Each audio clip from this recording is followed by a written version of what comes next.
There's a body in Wonderland. The blood-soaked dirt sinks beneath your feet, the sky now only visible through what might as well be a pinhole above you, and a familiar figure lies motionless. This setup demands answers, but our protagonist can't remember who they are, let alone what happened. This isn't your childhood's Wonderland anymore. Alice may be dead, but the potential of storytelling offered by the setting of Wonderland is anything but. From American McGee to Lorestrome to fans like Henri Gavaris, developers continue crafting new interpretations of Carol's world. Because as long as there are people curious enough to fall down the rabbit hole, Wonderland will always exist. Before we continue, this video contains spoilers for all 3 episodes of Alice is Dead. If you haven't experienced these games yet, they're available through Flash emulators, with a remake coming to Steam in 2025. Released between 2009 and 2010 on Newgrounds, Alice is Dead wasn't just another reimagining of Carol's classic. Lorestrome Games, known on Newgrounds as Hyptosis, created something unique. A point-and-click noir mystery that treated Wonderland not as a dream or allegory, but as a living, breathing world with its own society, problems, and dark corners. To understand what makes this interpretation special, let's first explore how it differs from traditional portrayals. While Carol's Wonderland served as a playground for nonsensical adventures, and later adaptations often used it as a metaphor for mental struggles, Lorestrome's Wonderland exists as a tangible place with its own infrastructure and social order. Walking through these streets, you'll find evidence of a functioning society everywhere you look. Posters advertise the circus, newspapers announce the Queen of Hearts' 3rd term in office. Flipping through the pages, you find stories on everything from funny local discoveries to missing persons cases. Even the walls tell stories, with graffiti hinting at civil unrest just beneath the surface. This isn't a world that exists solely for Alice's journey. It's a place where people live, work, and struggle. The corner bar fills with patrons drowning their sorrows, while drug dealers conduct business in shadowy alleyways. Computer terminals reveal secrets like Project Oyster Cloud, suggesting this Wonderland has plans to expand beyond its current boundaries. By merging detective noir with Wonderland's framework, the game creates an atmosphere where mystery feels natural rather than forced. The familiar becomes unfamiliar. The White Rabbit transforms from a timekeeper into a half-hitman, half-detective with a missing memory, while beloved characters take on roles that feel both surprising and somehow inevitable. Almost as inevitable as you installing Raid Shadow Legends. Raid is celebrating its 6th anniversary and are sponsoring this video with literally the biggest giveaway I've ever been able to share with you, but it's only available for a limited time. I'm talking about 2 legendary champions, plus an epic hero, and over $60 worth of rewards. Completely free. But you need to act fast, because this celebration won't last forever. So here's what's happening. Raid Shadow Legends has gone all out and launched this incredible event called Alice's Adventure, with 5 brand new legendary champions inspired by the classic tale. It's a perfect fit for you if you're as big a fan of Alice as I am. Speaking of champions, let me show you what you'll get only by downloading the game using my link in the description or by scanning my QR code. First, you'll get the epic hero Zargala, along with a bunch of free goodies worth $60. Then, using code SUPREME6, you'll unlock the legendary Supreme Galek, who's the very first ultimate legendary champion Raid is giving away. And if you log in for just 7 days, you'll also get Alice the Wanderer herself. I've been playing for a while now, and I wish I had gotten these champions when I started, because they make progressing through campaigns and dungeons so much easier. But what I love most about this game is how they keep innovating. The PvE mode is absolutely amazing, and the graphics are seriously next level, especially on PC. So go download Raid Shadow Legends right now by clicking the link in the description or by scanning the QR code on screen. Use the promo code SUPREME6 to unlock all of these amazing rewards, and then join my clan, the Corn Collective, so we can play together. Remember, these rewards are only available through my link, so don't miss out on this insane offer. Now, back to the video.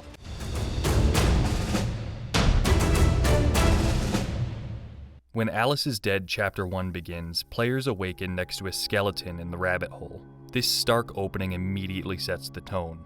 Not only has Alice apparently died, but her remains have been left to decay in the very passage that once led to her adventures. This isn't about tea parties and riddles anymore, it's about murder and memories lost. From this grim starting point, players must navigate deeper into the transformed Wonderland.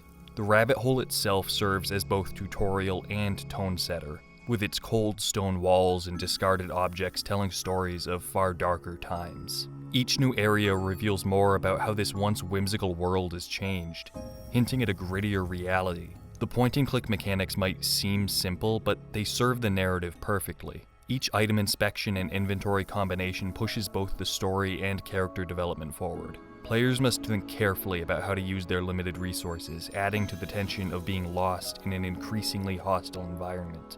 The game's audio design deserves special attention here. The ambient sounds, echoing drips, distant creaks, the hollow wind through the rabbit hole, creates a fantastic sense of isolation. The score uses loops of an old song on a record player, each scratch in the vinyl more effective than the last at making the player uneasy. Chapter 1's climax arrives when players discover a mysterious briefcase. Inside lies a mirror, and with it comes the shocking revelation that we've been playing as the White Rabbit all along. But this discovery brings more than just identity. It carries a warning. Someone in Wonderland wants Rabbit dead, transforming our mystery from a simple investigation into a fight for survival, only we don't know what against. The chapter concludes not just with questions about Alice's fate, but with immediate danger to our protagonist. Who wants Rabbit dead? What connection does this have to Alice's skeleton? And why can't Rabbit remember any of it? These questions propel players towards Chapter 2. Released in January 2010, Chapter 2 shifts the setting dramatically. Our amnesiac protagonist finds himself in Wonderland's prison system, a concrete maze of cells and corridors that immediately establishes this entry's darker tone. The investigation is now a prison break. The prison setting allows the game to expand on Wonderland's infrastructure in, quite frankly, fascinating ways. Security cameras monitor corridors, showing a level of technological advancement not often seen in these Wonderland stories. Wanted posters, scribbled notes, and shredded advertisements line the walls, each one a story unto itself.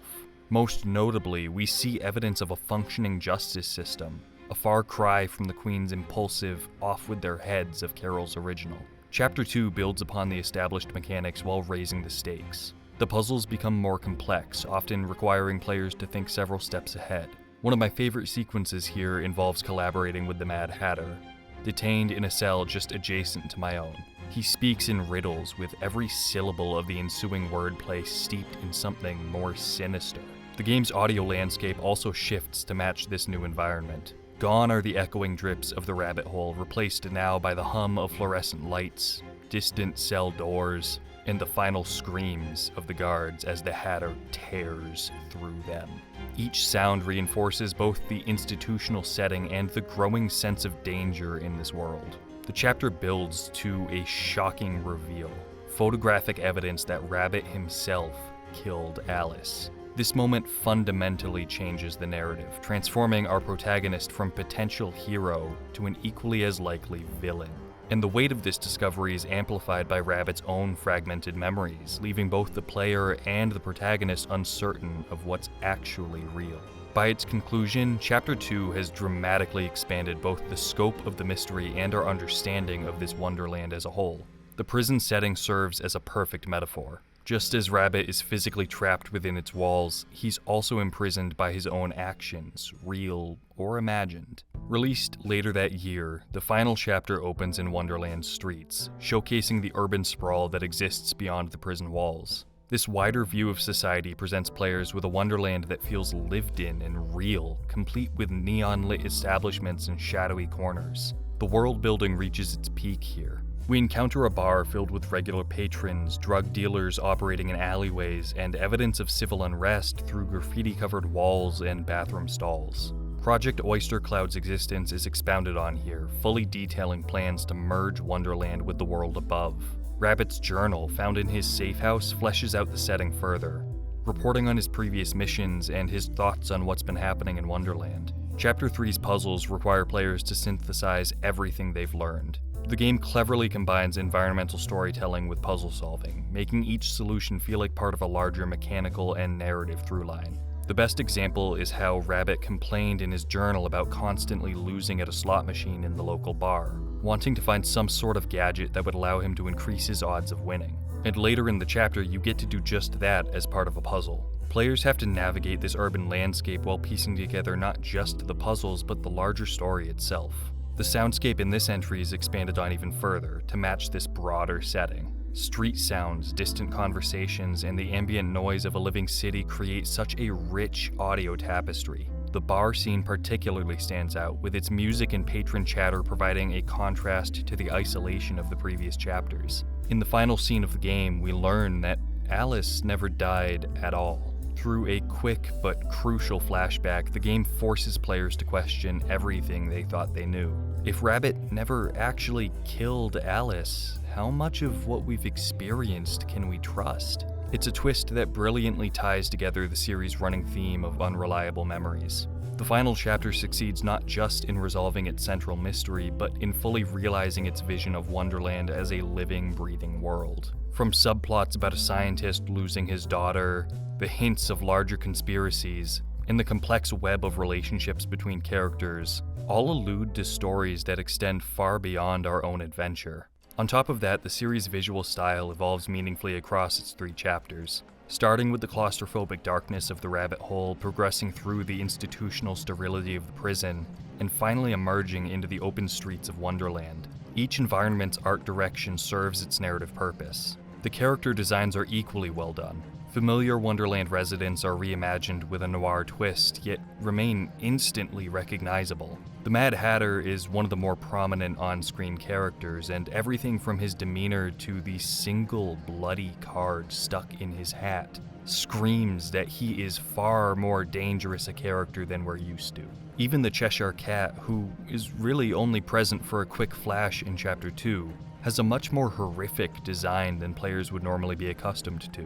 Even things as simple as the point-and-click interface, an element that would typically remain static and lifeless in lesser games, is iterated on in each chapter and introduces subtle refinements that elevate the experience. The inventory system is particularly elegant, never overwhelming players with items while maintaining enough complexity for satisfying puzzle solutions, on top of just being beautiful to look at. Interactive items on screen are thoughtfully placed, encouraging thorough exploration without devolving into pixel hunting, as some games in the genre are known for. And then you have the audio design, which operates on 3 distinct levels: ambient environment with location-specific background noise, interactive elements, providing feedback sounds for player actions, and narrative audio, from musical cues to character sounds and dialogue. Each layer works in concert to create an atmosphere that is as immersive as it is informative, helping players navigate both physical and narrative space. The soundtrack balances film noir influences with subtle references to Wonderland's origins,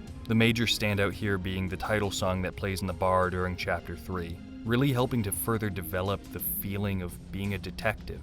But the music never overwhelms the experience. It only enhances it. Working within Flash's constraints, Lorestrome found creative ways to deliver a truly complex narrative. The limited animation became an asset, creating a graphic novel-like atmosphere that suits the noir setting, and loading times between scenes are minimized, maintaining narrative momentum without technical interruption. This series really is one of the better examples of the types of experiences that were possible in an engine as limiting as Flash when developers were willing to get creative.